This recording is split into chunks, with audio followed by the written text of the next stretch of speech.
Are you facing this problem? You're trying to play a video in the YouTube app, but it says switch to youtube.com and nothing works. Don't worry. In this video, I'll show you how to fix it in just 3 simple steps.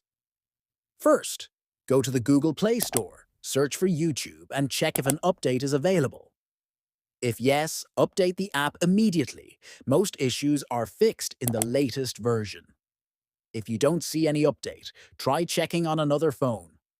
Sometimes updates roll out in phases, so your phone might not have received it yet. Be patient. The update might come in a few hours. Still facing the issue? Just open Chrome or any browser on your phone, search YouTube, and open the video there. It'll play without any problem. No switch message. And that's it. Your switch to youtube.com problem is gone. If this helped, make sure to like, follow, or subscribe for more quick tech fixes.